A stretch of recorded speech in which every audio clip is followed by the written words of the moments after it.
What if I told you that improv, something that you typically associate with comedy, could be the secret to navigating life's uncertainty, boosting your confidence, and improving your decision making in life and with your money? In this episode, I sit down with a good friend and former colleague, Dan Kalogny, who spent 10 years as an actor and the last 10 years building his career as a consultant and HR professional on how improv skill can teach us how to navigate life's uncertainties and unscripted moments with confidence. Throughout this episode, we're going to talk about Dan's story, how he built his career, how improv skills and acting have really created this life that he's genuinely excited about. Not only will you laugh through this episode, but hopefully it will teach you the power of presence, being yourself, and what it can look like to build a life that you're genuinely excited about living today. And make sure that you stay till the end because we've got some live improv that we go through that will guarantee give you a laugh and how they can develop self-awareness and confidence. But your voice sounds Much ready better? for improv. All Yeah, right. Worth it? Worth it. worth it. Okay. Wild times. Yeah. How are you? I'm fine. How are you? How shocking that the episode about navigating life's unscripted moments has started with a very unscripted of technology failures. Okay. That's why I like improv because you don't have to deal with any of that. You just deal with an empty room and maybe enough chairs for everybody to sit down in. And hopefully they're not broken or someone breaks one. That's true. That's But true. even then, it would be fun. I'm like so nervous for later because I have not been, I'm not around that many people anymore. So I feel like when you're in a work setting with a lot of people, I feel like I was always improving because like you're always having to spin off of other people, other personalities, like you run into, all the different types of people in the world. And so you're always kind of like coming up with stuff. Whereas now, like my only constant response is to my husband, business partner. We hang out and then we go places and people are like, "Oh, don't you guys wanna sit together?" I'm like, "I sit with him all day." Okay. Yeah. Yeah. But you know what? You were like, what I recall from our improv stuff is that like you were just always game for it. I I feel love like it. I feel like it is very much the competitor in you, like, Yeah. the I think maybe the game aspect of it where you were like, "Let's go." Go. Yes. And it's like So it plays on a part of my personality that I don't feel like I get to lean into that much of just being, like, so unhinged and, like, disconnected from reality, like, you know what I mean? I just love that part of it and just some of the stuff that you come up with and the fact that there's really, like the whole container of improv is about no judgment and, like, you just have to, like, do whatever. It's like you long for those spaces, yes, and so when it's, like, actually created yes. and you can just say whatever you want and people are laughing and, like, rolling around on the floor, it's just hilarious. It's, like, Well, such it completely. I mean, I think because part of it is you are part of the classes too is that you are building the community as you're going. I mean, there are sort of like stair yeah. steps of doing it, but you are also there's a focus to it where Yeah. you're giving yourself permission to just be there and be Yeah. focused with each other in a way that I feel like just more and more we don't get the chance to do anymore. No, everything's agenda'd. What's the agenda? What's the outcome? Yes, well, and everything is, like, splintered, like, everything is distracted in a way. Yeah. I mean, even, like, right now, as we're talking right now, like, because I reset my computer, I'm like, "Oh, shoot," like, I had the improv games that I wanted to play, and let me make sure that I'm so, like, we're even talking, and I'm, like, over here instead of just, like, Yeah, like, being in the present with moment. you. Yeah. Which is yeah, which is what the improv would be, where I would if I was the teacher watching us right now in the improv, I'd be like, "Yo, Dan, where are you?" You know, Well, like, good for you. I didn't notice. let's aha! Yeah, Nice. but that's part You know, my first interview, I realized I didn't hook up my mic, and so the oh, first, like, 30 seconds, she's talking, and I'm looking at the camera, but I'm, like, literally clicking around trying to get my mic on, and I could never get it on, mm, and so I was like it was just so it's like, it's too late, we're already in the interview, like, I can't stop her, restart my computer, get the mic mm, on, like, it's just not worth it, yeah. so I just went with it, but I can tell that I, like, zone out for, like, a few seconds trying Yeah. to do something technological, but Well, I would notice that. Like, I would say that I do notice that at work oh, also, yeah. Oh, yeah. and I don't know that many people do, and it irritates me, and I I agree. and it's like, I just feel like it is I I I I understand, like, the world that we live in, and I do not try to take it personally, but it is a break in the connection in a way Yeah.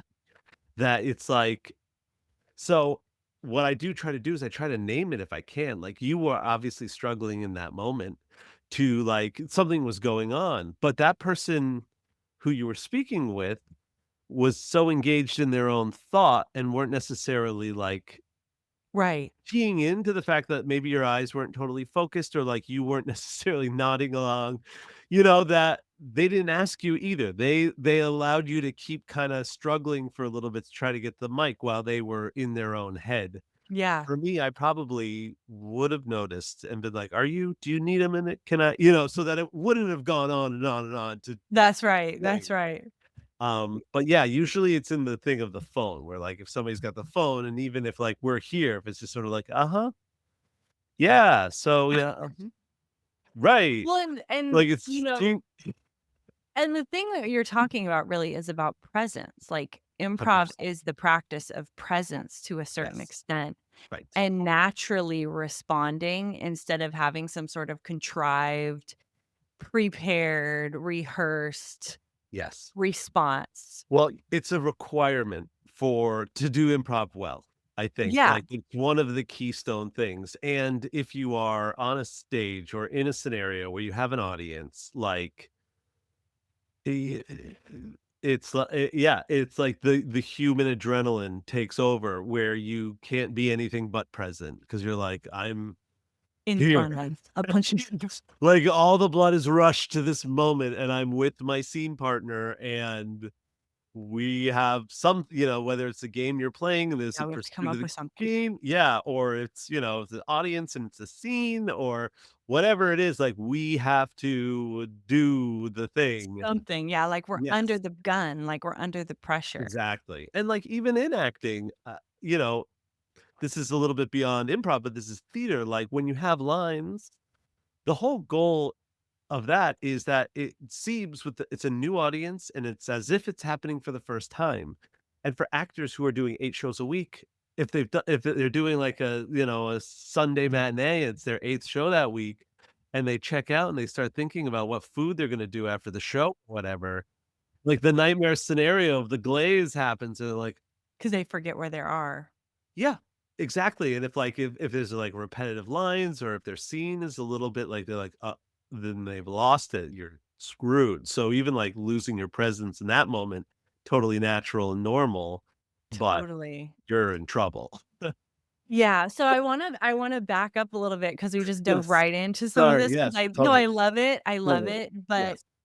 like, you alluded to some of the acting background, so I wanna talk a little bit about you, Okay. your background, Yes.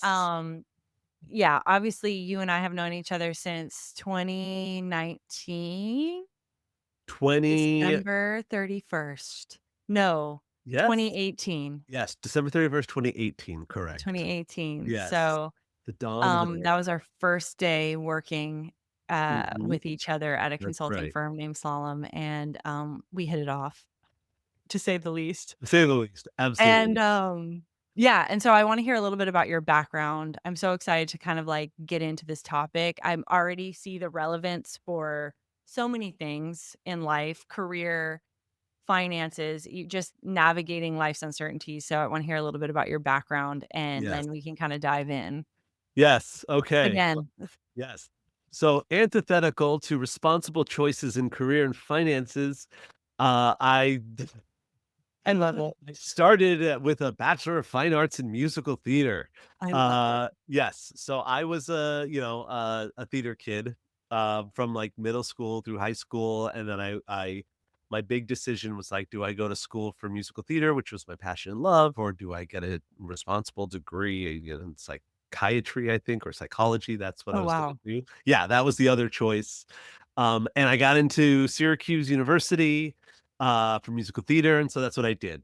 Bachelor of Fine Arts, like, musical theater classes all day long, 3 years of So awesome. ballet. Yeah, it was and 3 it years worked. of ballet? 3 years of ballet, I did tap. not know that. We didn't know that? Oh, yeah, tap, musical theater styles. I mean, that's just ballet track, but then, So like, you had the best college experience of anyone I know. I mean, yes, no question. No, I mean, it was Yeah, cold. Syracuse was cold, like, very I know, snowy. but, like, those were your classes? Yes, those were our classes and, like but, like, hardcore, like, Yeah. like, really I remember, like, we would especially, like, around junior year when it started to get to be electives and stuff like that, like, we had, like, a cabaret class where you're putting together your own hour and a half cabaret of yourself, solo songs, and then, like, you'd go to the quad and, like, somebody's doing, like, biology or, like, deep, like, labs or, Physics, like, yeah, calculus and and you're doing lots of the hour and a half Cabernet you have to do is yeah, it was just like so brilliant. and we just, like, be commiserating how hard classes were, and So good. but a little chip on our shoulder because I didn't feel like they didn't respect the classwork that we were doing because it's just so Oh experiential. my gosh, I love But it though. yeah, and then obviously lots of acting, because that's in the musical theater and theater curriculum, like, the acting training was the same. Everybody had the same acting core, but then those who were acting majors and not musical theater people had a little bit more time to do, like, a second major or under Okay, so got it. they would do another thing, but ours was like, "Okay, great, you're done with acting now, it's singing and dancing is your double Oh my major." gosh, so So, awesome. yeah, which was great, and then moved to New York City right after, and my first professional job was Mr. Conductor in Thomas the Tank Engine Live, uh, So in awesome. malls all over the country, And this is just like a regular like, this is just like a regular New York show or, like, where would I have gone to see this show? you would have literally gone to the mall, so you would have gone Amazing. I love so it. your little nephew of 2 or 3 would have been obsessed with Thomas the Tank Engine, Yes. and it would have been Thomas and Friends Live, and so me and it was, like, a crew of 5 that we had, like, a car for the actors and then a truck for the set, and we would have driven 8 Oh hours and my set up in the morning and done 4 shows of Thomas and Friends Live, where I was a live character and my friend was a live character, and then we had a puppeteer who was the trains that would move the eyes, and then there was a soundtrack that oh my we gosh. Do you have danced any of this to. on video? I'm sure at my mom's house we do, and Oh my so it was gosh, like so good. yeah, so I still have, like, the music to the show, I'll hear it sometimes and just have, like, flashbacks of, like I yeah. bet.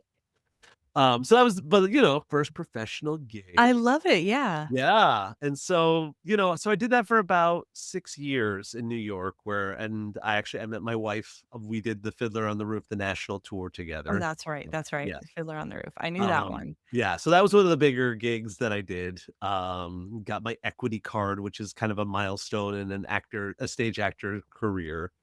Um, so did a couple of tours, did a lot of children's theater. And at a certain point, I was feeling like, all right, this might not be a long-term thing for me.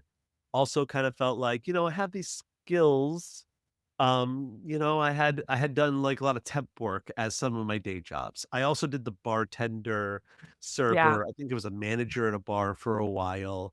I mean, a lot of day jobs, which you do as an actor, and you switch over time because you always think this other set of day jobs is gonna be better than the crappy day jobs that you Yeah. have, only to discover that they're all They're all the just same. yeah, they're all the same, and they all are really tough to, like, get to auditions, like, the bartending ones, you thought, "Oh, well, I'll be able to audition during the day and then work at night," and then you realize you work so late at night that it's hard to wake up at 6 in the morning and get to Yeah. auditions when everybody else is getting there, but in any case, like, did a ton of that and felt a little burnt out and a little disillusioned, um, and so my first gig was actually in HR, and the way that I got there, I literally with my theater network, it's a woman that I had done improv with because I did improv in college, throughout college. I did a little Yeah. improv troupe with that group.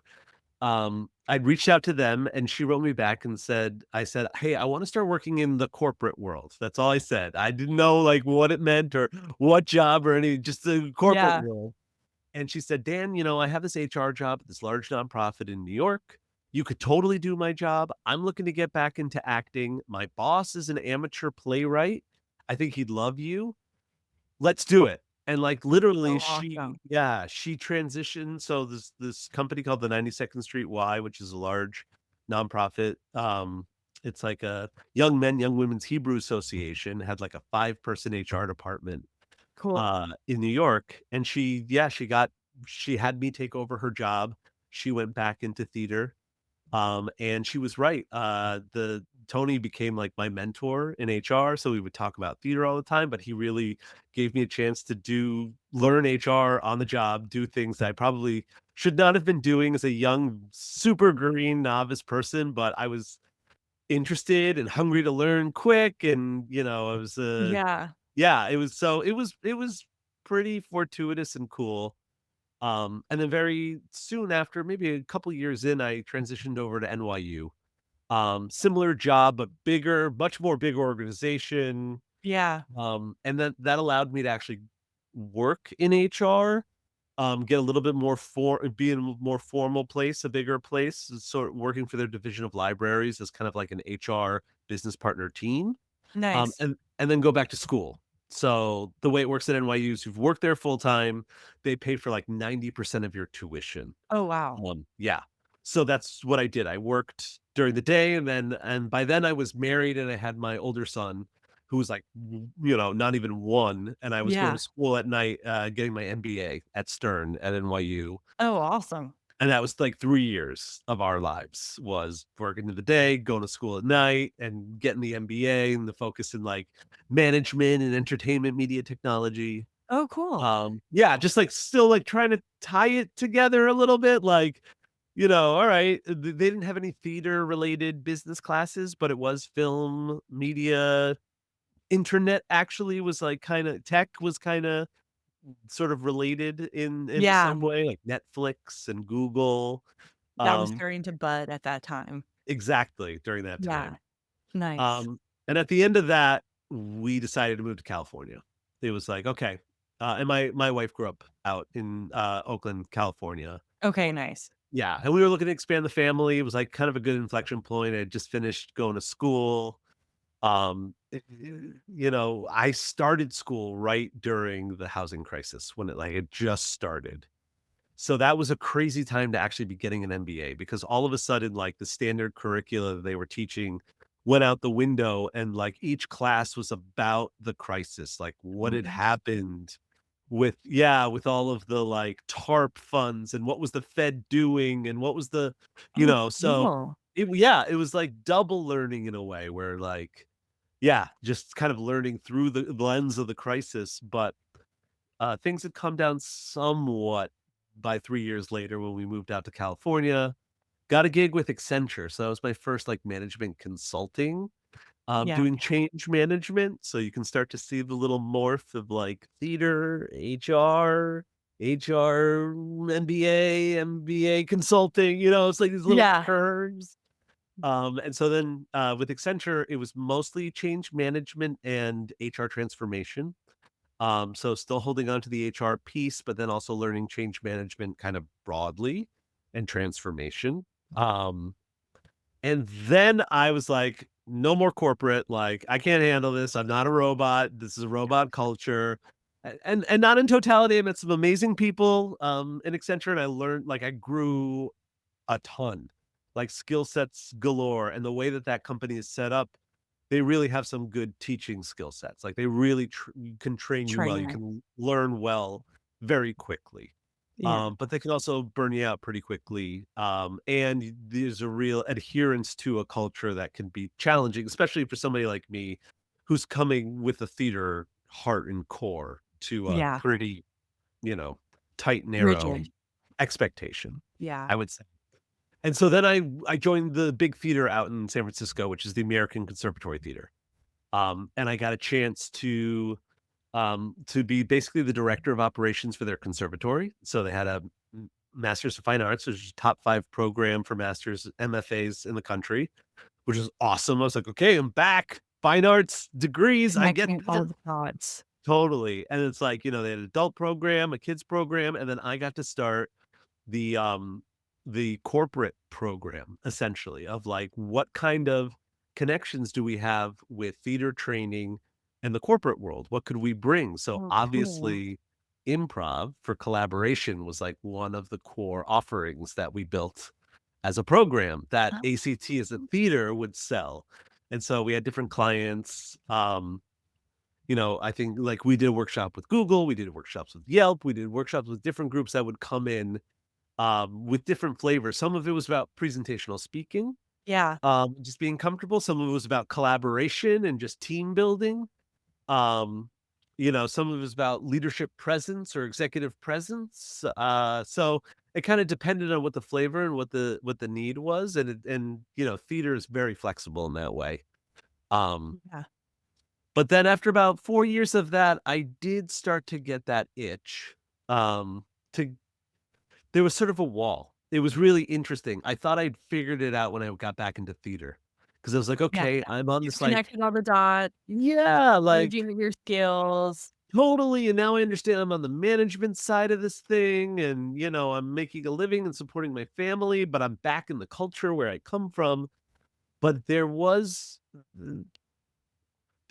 sort of a, yeah, I did hit a wall of growth, and there were interesting kind of stymied perspectives within kind of that nonprofit world Yeah. that I was surprised by. It was almost like we identify as the opposite of corporate in a way that rejected some really good, strong foundational ideas that are within Like the operationally, you mean? operationally, yeah, just like common sense, just ways of, having efficiency or transformation. And I understand, like, in terms of the ideals of capitalism are not great, and the nonprofit structure is struggling in this structure that we're in, but they were throwing the baby out with the bathwater in certain ways, I Yeah. thought, and I wasn't being heard or listened to because there wasn't the experience in this world about that. And so I was kinda itching for more growth at this point, and so I transitioned and I met this person named Laura on December 31st at this cool company named Slalom, Yes. which was consulting, but it was consulting, that actually made room for me as a person in its culture. Um, that was really cool, and I was there for about 5 years. Longer than Um, me, yeah, longer than you, sadly. Sadly, it sadly. was a sad, sad day And I when. got picked off. Yeah. Um, but, yeah, but I was there for about 5 years, and I have to say it was pretty awesome. It was pretty awesome being there. And Well, then you were finally. also able to merge all of your experience as a theater person into that role too, because that's where we did the improv classes. That's right. That's right. Because So, a lot yes, of the training Slalom. and stuff from slalom was built by the people who worked there. I mean, yes, I think it's funny, I'm conscious of, like, how long-winded I am in my career thing, It's but fine. No, if we I think yeah, I think it's great that you went through all those points though, because, a lot of people that we talk to or that we're coaching, like, they're all sometimes they're just all over the place, like, they don't know exactly what they wanna do. They have this background and they wanna pursue these things, but they're like, and Gabe and I were literally just talking about this yesterday about our careers, about how, looking back, we can make sense of how all the dots connected, but on the way through it, it was like it felt disconjointed and like we were all over the place, Yeah. but, like, even hearing that story, it's like you were finding out new things about yourself as you were going and Well, as you were doing each step. completely. I would say, like, that was the biggest identity I don't wanna say crisis, but I had 2 major, like, identity challenges. The first one was when I left theater Yeah. and said, "Okay, I'm gonna say goodbye to theater, and I'm gonna go into this corporate world," whatever that was, which is funny to think this little nonprofit place in New York was my corporate my corporate Yeah, your exit corporate from gig. theater, right?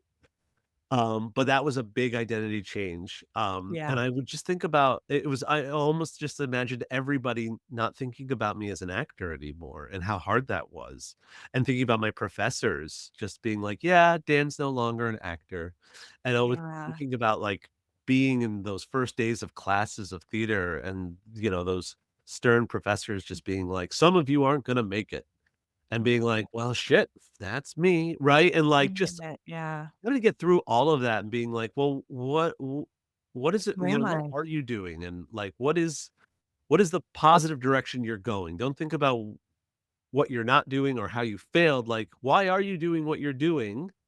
Because there are very many legitimate reasons why I was transitioning and what it was Yeah. but that was really hard. That was Yeah. the identity part was the hardest, actually, not the skills or the transferring of myself. It was just the mindset of, like, I'm not gonna be Dan Kolodny, the actor that everybody's so proud of anymore. Yeah. I And mean, I feel that. I feel that as an athlete. I mean, that was a yeah. huge thing when I stopped playing soccer, and I knew, like, after college, I had kind of hit that point, that inflection point where you were talking about, like, I just felt like it was time to Yes. let it go. Yes. And that was it. Like, that was the thought. There was no other thought. It wasn't like you were trying to give it up. You just knew it was time to transition to something different. And I mean, I feel the same. I mean, sometimes I still consider you Dan the actor. Yeah. You know what I mean? And I still consider myself Laura the athlete. It just looks different. Like, you take Yes. that mindset into your new environment and you have to kinda, like, reintegrate it. Yes. Well, totally, and, like, so when I slid back into ACT after Accenture, I was like, "Yea" you know what I mean? I was like, Like, "Here's fired up. let it go," like, I felt like it was, Vindicated almost. yeah, vindicated, like, "See, I pulled it all together like, what a hat trick, and I'm back," and the people that were at ACT, my colleagues, like, it all was validating and vindicating, and so then that moment, 4.5 years later, when I was, like, ready to say goodbye, I was like, "Well, what am I doing identity-wise?" And I'm still on that journey, like, the conclusion was, I want to do work that excites me, but Yeah. I let go of the idea of, like, what do I wanna be when I grow up? And Yeah. I don't think I'm ever gonna go back to trying to pick a thing I wanna be when I grow up anymore. Yeah. Which is I think is that was the last thing I was holding on to. I wanna be a Yeah. theater person, I think. I wanna be an actor and then broaden it to theater person, and I think I've let that go now because there isn't a thing I wanna be when I grow up anymore. It's now about, like, the way I wanna feel or the work I wanna do or the way I wanna Yeah. collaborate. That's kinda what I'm chasing now for as long as I can before I can feasibly retire, That honestly. is awesome. That is well, and isn't that the goal of most people? You I know, I I I think maybe. I don't know if it I mean, I think I don't know actually if it is. I think a lot of people get hung up where you're talking is like, "I need to be something," when I Yeah, grow up. Like, right. that's a really great point, is like, people get in their minds that they have to accomplish X, do Y in order to be quote unquote "accomplished" or successful or whatever it is. And, like, this idea of, I actually don't even care what I am when I grow up, like, I'm actually chasing the collaboration I'm looking for, I'm chasing the fulfillment, like, working with people that I really like, doing work that I really like, that's it, And I think a lot of people get hung up with these different old school ideas of, I thought when I was getting into the workforce, I was like, "This is where I'm gonna be for 25 years, just like my mom, and, I'm gonna do this, and I'm gonna accomplish this, and I'm gonna climb the corporate ladder, and I'm gonna retire this way." And boy, did I hate that. Like, I got to this place and I was like, "Oh, no. Mm-mm. This ain't gonna happen," and it's like, how honest can you be with yourself? I know. Well, how honest can you be, but also living within the constraints of reality, right? Well, sure. That And who you are, like, who you I'm are not re and what the world is presenting to you. That's Like, right. that is the dance, like, truly That's right, and I the think, dance. it's like, I'm half my dad, so there's a part of me that's like, it's like, I'm really similar to my mom in a lot of ways, but it's like, you have to kinda let go of that idea of what you should be, and I feel like bringing it back to improv to a certain extent, it's like, you have to be present with yourself in each moment of your life in order to be able to acknowledge when you've hit a point that doesn't what you're doing no longer serves you, and you can Yeah. shift and make a change without going through this kinda, like, existential crisis that you and I have both been through. Not saying that it's not okay to go through those things, Yes. Well, but yeah. having the skills can kinda help you navigate it in a more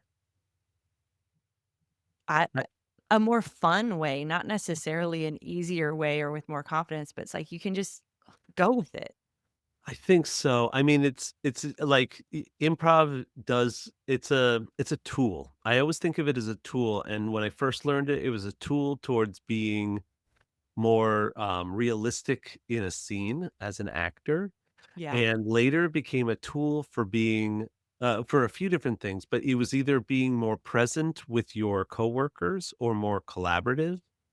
Um, yeah, or really just like being able to brainstorm, being creative, or being able to listen.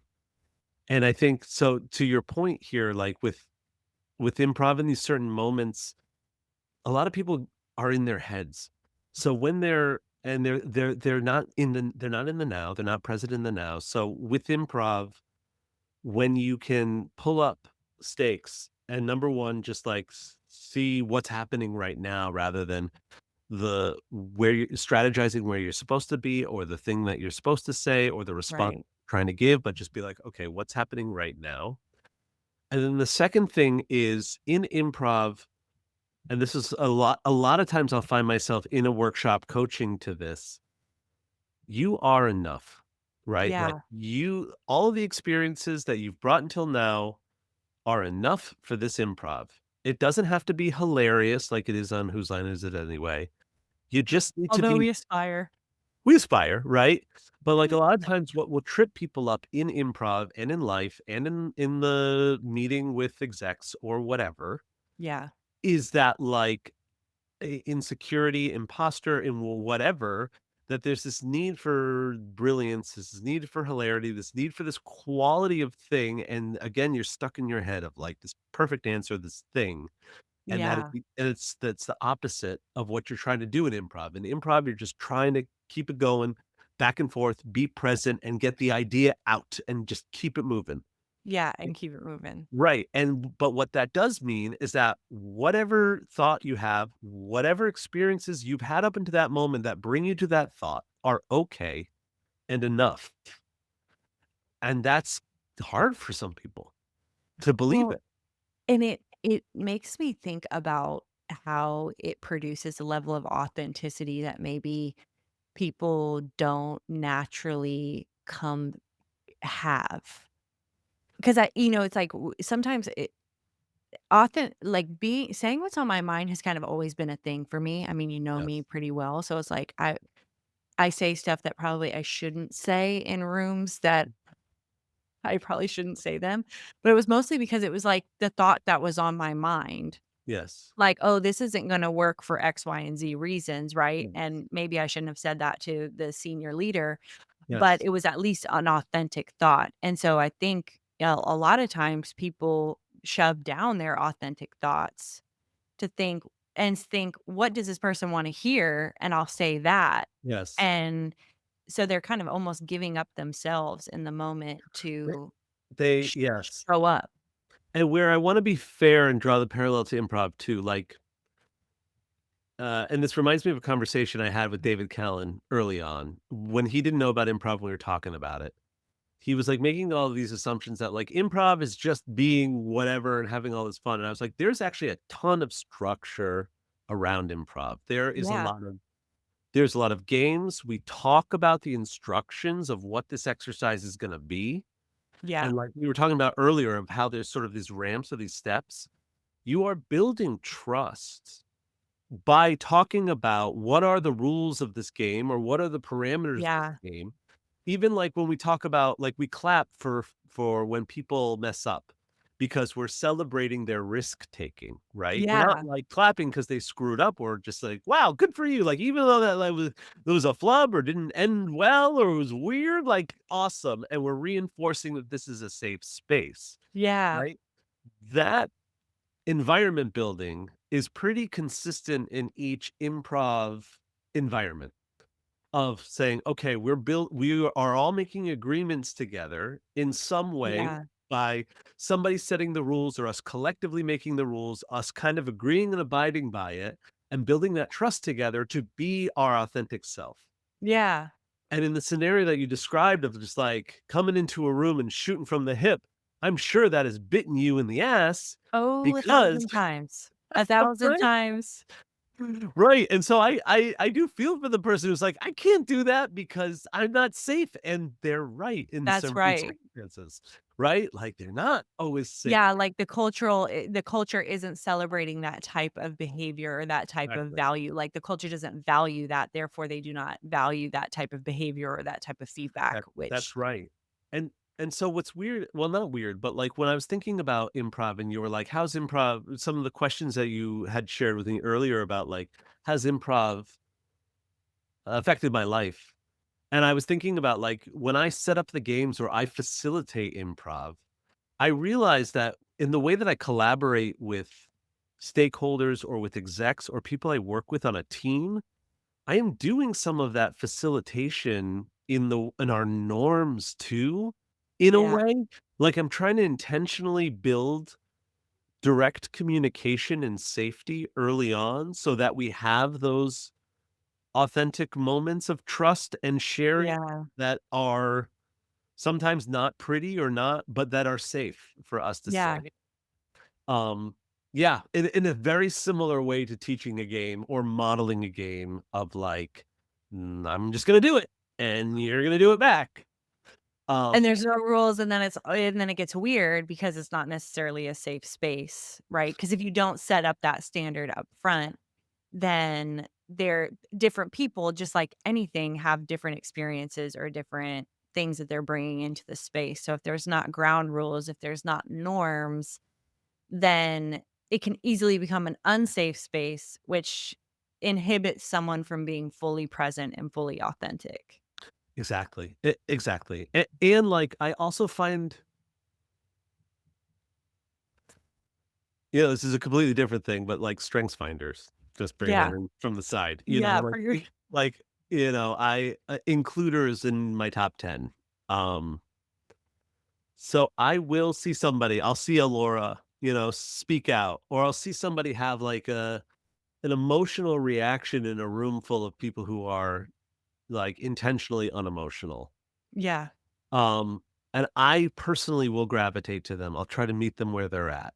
yeah, Um, and I feel like improv has helped me do that in a way where I'm trying to, like, meet people, I'm trying to say yes to them, or I'm trying yeah, you know what I mean? Like, I'm trying to keep the ball in the air with them and make them feel seen and back and forth in a room where I see people are like, I want that ball to drop, I want that emotion to die, I am uncomfortable with that, yeah, right? With like, that is not a norm, that is something that we do not want happening here or want to be right, dealing with. Like, we're comfortable with somebody feeling bad and feeling excluded if that behavior will stop. right. Yeah, right. This is making me so uncomfortable. I'd rather just ostracize this person versus do Exactly. it. Yeah. Like, and so, I find that I will try and, like, find the balance of not not also getting myself ostracized if I can, by that group of excluders, but also try and meet Like the bridge person. the gap. Yeah, harmonize the thing if I can. Yeah. Um, Well, yeah.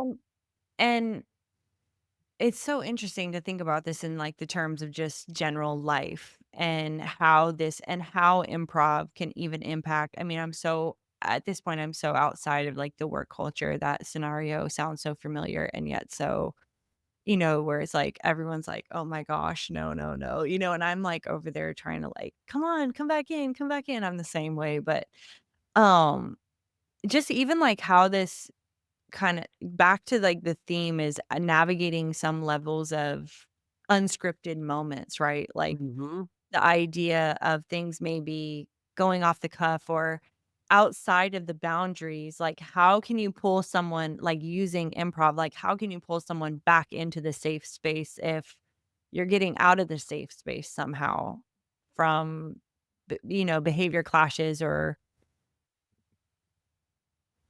Yeah, I mean, part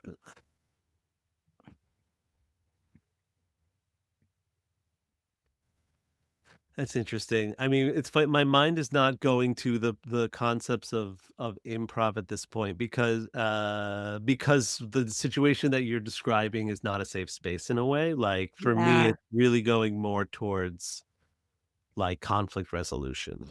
Which In a way. Yeah, like I feel like a part of where improv thrives or lives is the is safe it's space. in a safe space, right? And or at most in a neutral space where you can like and by neutral space I mean like a brainstorm, or like inciting a brainstorm session where you can like sort of encourage a yes to that idea and bring on top another idea. But if somebody's had some sort of if there's some sort of an emotional, like, negative reaction, to me, in my mind, Yeah. it's more around communication and questions. It's almost like an inquiry-led Yeah. conversation without judgment. So, the without judgment, I think, is probably a through line there, but the improv I'm probably in my head too at No, that I think moment. no, but what you're saying makes sense, right? Is like, and it's like, how do you create that safe space? Mhm. Yeah. I think, in that scenario, I think it's, there yeah, I don't think it's immediately created with the parties that cause the harm. I think there's gotta be a Yeah, there's gotta be a Yeah, yeah, and I'm just thinking even like that really the idea and where improv thrives is having the expectations and the container set up front yes, in order to be able to thrive, and I think going back to kind of even just, like, thinking about it from a life perspective, like, if you're clear, like you were talking about earlier on, like, what it is you're pursuing, what it is your values are, what it is your vision is for your life, that can create a safety container for you and your household if it's shared, so that you can be more present in the moment and not get so blindsided by this thing or that comment or this thing over here, and just kind of have a yes and approach to your life and your pursuits. absolutely, absolutely.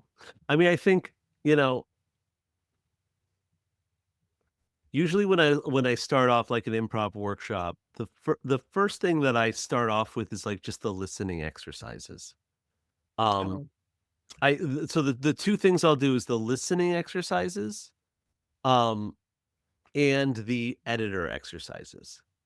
So what I'll ask folks to do is I'll ask them to, like, come up with, like, um, a sound, a big sound and a big body gesture, and say their name around the circle, right, to introduce that's themselves. right. So I'll just be like, "Dan," something like that, and put my head over.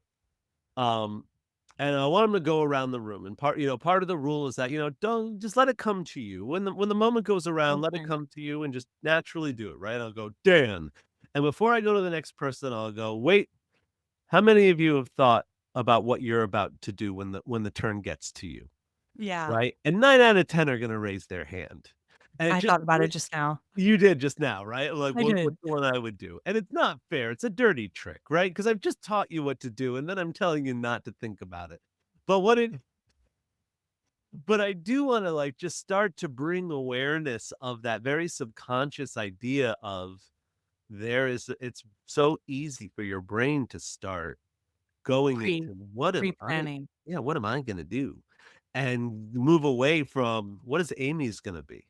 Or I'm only gonna reserve 50% of my brain to paying attention to Amy's, Oh, yeah. and also, like, I need to be prepared. Mine needs to be good, right? Right. Whatever it is. And so I'm immediately so that's like the first sort of like mini lesson is like, be confident, comfortable, and let the thing come out of you. And you are enough, whatever it is, Yeah. right? It could be flimsy, it could be soft, it could be whatever, but you are enough. And it's really important you're paying attention to Amy and to Chuck and to whomever Yeah. before and after you, right? And because later that's when you're in an executive pressure room, you really need to be listening to your co-presenter as they're Yeah. saying something. Yeah. Right? Or do you need this to listen to the inquiry that the head of customer experience is asking rather Yeah. than what I'm gonna say next? Because that thought can be woven into your response later when the CEO has that question. But if you're in your head and just ready for your presentation and like it's just like wind in your ears and you're not present, Yeah. then it's gonna fall flat. You'll be okay, but it could be way better if you were just present and Yeah. listening, and then you're also just not worrying about yourself, and then when the moment came for you, you're like, "This is what I got. This is what my brain says." And I think to your point around authenticity, you're right. It's probably more you than you could ever be, which Yeah, is because it's not pre-planned. Well, as long I mean, for me, I have to be somewhat prepared for those types of things, but so prepared that it comes off authentically. that's right. You know what I That mean? From my perspective, so that I can incorporate things that I'm learning into them, yes, naturally. exactly. Can you hold on 1 second? I've got a little Yes. monster at the door. Yes, totally.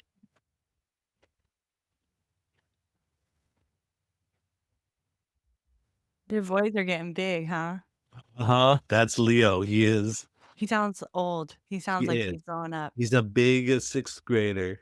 Oh, by the way, I have to give you his YouTube channel. He wants you to like and subscribe. I will. I am always down to like and subscribe people who are going after it. I love it. Please send it to me, I will, I and I'll will. include it in the show notes.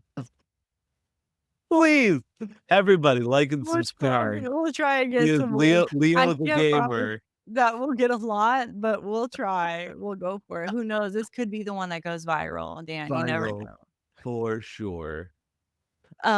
Okay, cool. So we were talking about presence, authenticity, preparing to a certain extent so you don't actually have to worry about yourself and you can be in the moment with people. So I Yes, think given where we're at on time, I think yes. we should do some live You wanna do examples it? and Okay, then we can close out. okay. Um, I'm like yes. trying to pick up my jacket. I'm nervous already. You're nervous already? Yeah. Alright, that's okay, And it's fine. excited. So I had, like, all of my things nicely up here on my Of course. screen, and then when I reset the computer, I was like, "Oh, man." So my one question is Yes. is there anything that I need to stand or is sitting fine? Only if it makes you feel more comfortable, Laura, but no, there's nothing that you Well, need to stand I for. made sure that I had appropriate bottoms on so that if I needed to, we could get up and Wh it wouldn't be harmful what to I do anyone involved. what I do say is that, you can wear comfortable shoes, or if you did bring heels, you can kick them off. Great. Um, but let's see, I'm barefoot most of the days now. yes. So I was trying to think. So I'm trying a new one here. Okay. So we can do. So how many? How much time do we have? Do we have time As for much time as you want. okay. All right, so we're gonna improv here. These are a couple of new ones that I haven't tried before, but I wanted to Oh, try great. one that seemed better for virtual podcasting rather than Yes. in the room. Okay. So this one is so the one that we did back in our workshop day was like 5 things. I don't know if you remember 5 things. No, I don't remember anything. All right, so we're Well, gonna do a maybe when we get into it, but I don't right. remember it off the Well, top of I'll my head. describe 5 things and I'll tell you what we're doing instead. So, Okay. just to refresh your memory. So what we used to do around the circle in 5 things is the idea was that we needed to just get the ideas out of our head. So we do 5 things. So the person next to you would like yell a topic at you. So it'd be like types of cars. And then you'd just be like, Taxi, bus, right. And you just like 1, 2, 3, 4, 5, right? So you would say medical transport. right, exactly, and you just, like, try to get the ideas out of your head as fast as possible, and then I would be, like, pressuring you from behind to be like, "Faster, faster, faster, faster," and we, like, Okay. whip around the circle to try to do that, right? So, I think what we're gonna do instead, because we don't have a circle and, I don't have It's my just I can't be maniacal like I like to be, we're gonna do one-word association. So, we're gonna go back and forth between you and me, just one word, back and forth, whatever the word is, the other whatever comes into our mind from the other one, and the point is speed and not to think about it, not to okay. get hung up on, like, what is the perfect word that comes after it, just whatever. Okay. I'm gonna say this too, like, I give you permission to say whatever. You give me Same. permission to say whatever, like, Same. I know you're coming from a full heart and good intent. You've done this before, haven't you? You just never know what's coming from deep Viewer within the person's brain. discretion is advised. Right.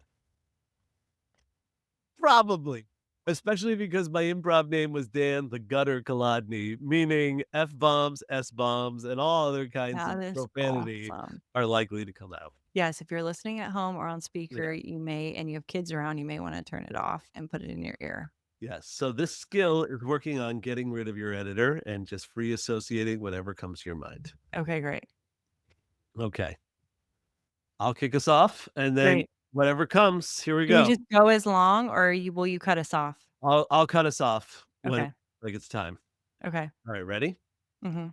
And why don't we start with shoe? But mouth, Teeth, brushing, too slow. flossing, Outside, tree, leaves. stem, Oh my gosh. go Hogan, go, Fight, flight, deer, queer, peer, near, far, side, left, cleft. Keep going. pen, Pencil, whiteboard, white, tight, night, fight. right, I'm in a fighting mood. mood, Sad, glad, happy, happy,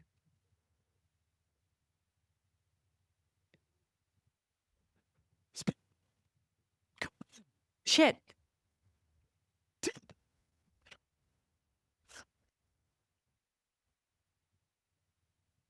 oh, whatever. Everything's good. Just whatever. bottle, Snoddle, bottle, rear, poop, snoop, dupe, quad, tight, right. fight. I keep saying fight. I'm in a fighting mood. Good night. Sleep. I thought Deep, too much. Deep. Water. drought, Rain. Tame. Ocean. Sean. Ponk? Dunk.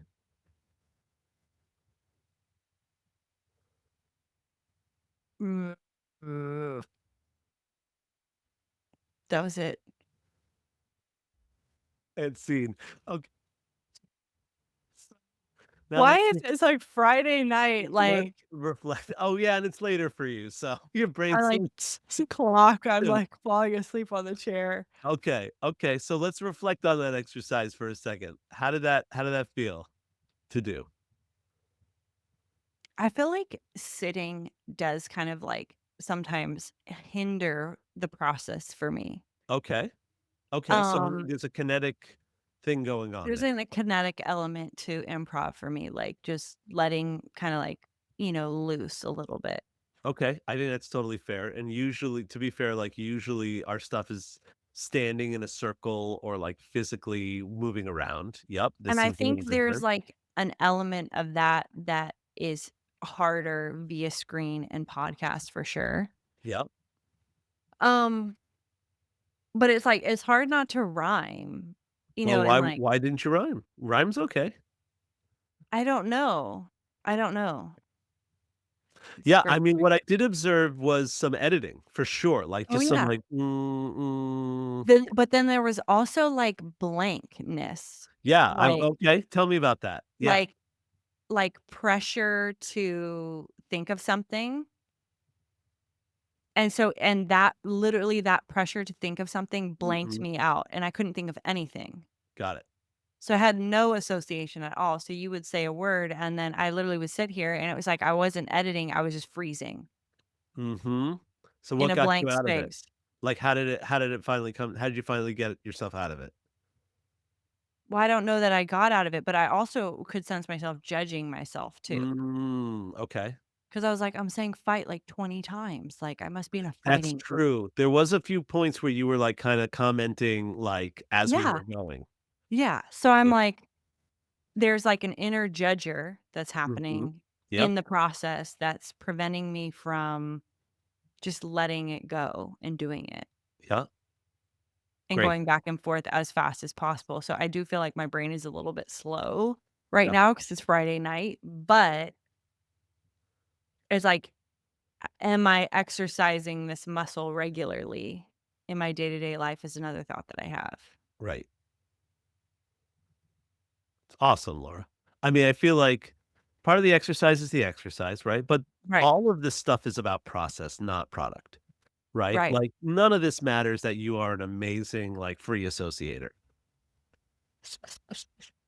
Well, the goal is I to be mean, the best. sure, sure, Of like, course. yes, we are talking about the skill of being able to be present in whichever, but, like, Mhm. some of it is, like, you observing, like, wow, like, when I feel pressure, I freeze and I blank, right? And, like, so noticing that and, like, bringing awareness Yeah, to that. Second, like, wow, I'm judging myself, bringing awareness to that. yeah, And then I think thirdly, like, if we had this kind of thing close to each other, we could practice more.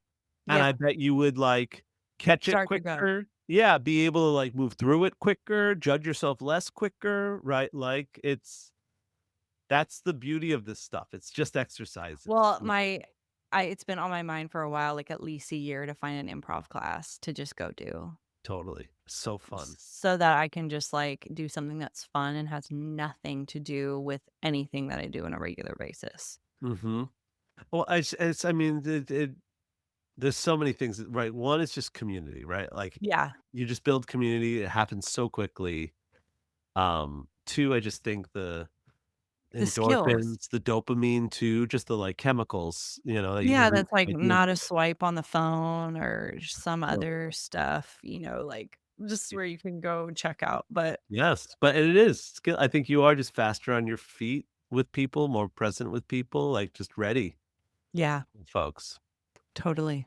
Um, I don't know if are you up for another one? Yeah, let's do it. Are you sure? Okay. Yes, I'm sure. So this is one-word story, which I'm sure you've done some version of this. I feel like we've all We've done this before. definitely done this. Yeah, we have done this. Okay, great. I don't know if we've done this as just the 2 of us. Yes, 2 people. So, the goal is to tell a story using proper English syntax. Yes. Great.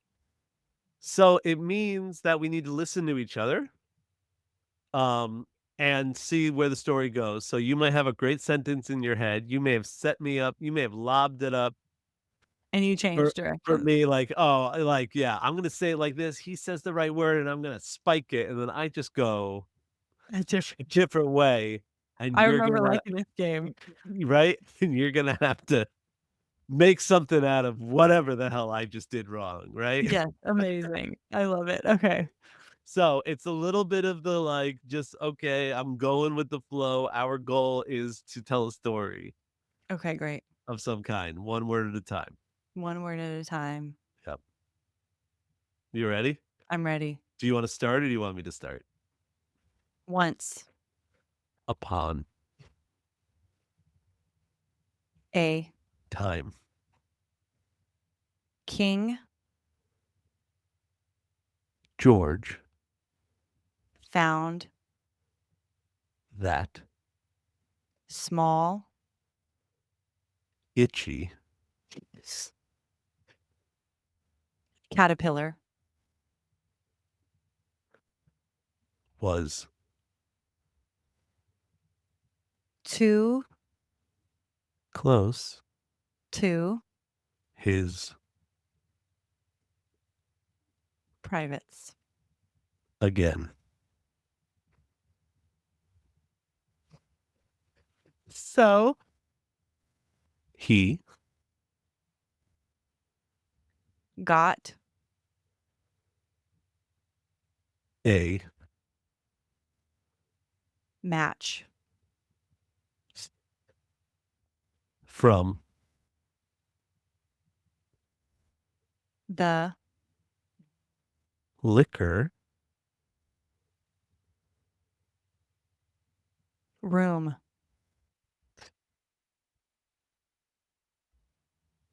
and ran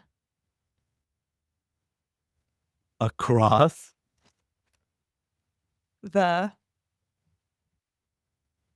bridge to light his caterpillar on fire. then A large wit caught sight of king George lighting his caterpillar on fire. and She caught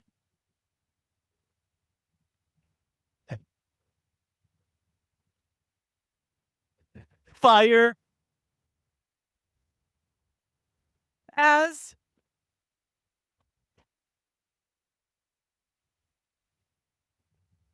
he made the slam dunk happen. Oh, do we keep going? Or do we end there? maybe we should put a button on it. Yeah, let's Then her hat caught a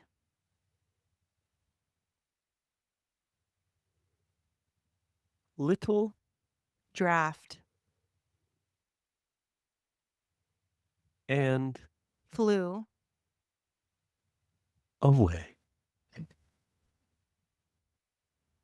which Made everyone Happy. because Suddenly she was gone. the And that was pretty good. I like yeah. that one. That one's Is this fun. is there AI, like, writing this down transcript? I wanna see if that story actually checks out for proper English because that was great. I think it does, but we will caption it, and I can send it to you captioned. That was very good. I thought that was good. We Yeah, did a good job. yeah, Intelligent people, yeah, absolutely, obviously. absolutely. Obviously. And pretty smooth, not too much, like, thinking too hard about the next word. No, although you did finish my sentence and it was awesome. Yes, well, that's improv. Yeah, it was Mm. awesome. I was like, "Yes, that's what I wanted." Which I don't know if that's the point at all, but Well, I mean, after time, you start to just finish each other's you sentences in start to get improv. into the flow. We're back already, Dan. We're That's back it. in the flow. That's it. Totally. So amazing. Yes. So, to wrap, Yes. what would be one takeaway that someone could have from this episode? Well, what is the someone looking for? This someone is either a professional in the workforce trying to find their way, Yes.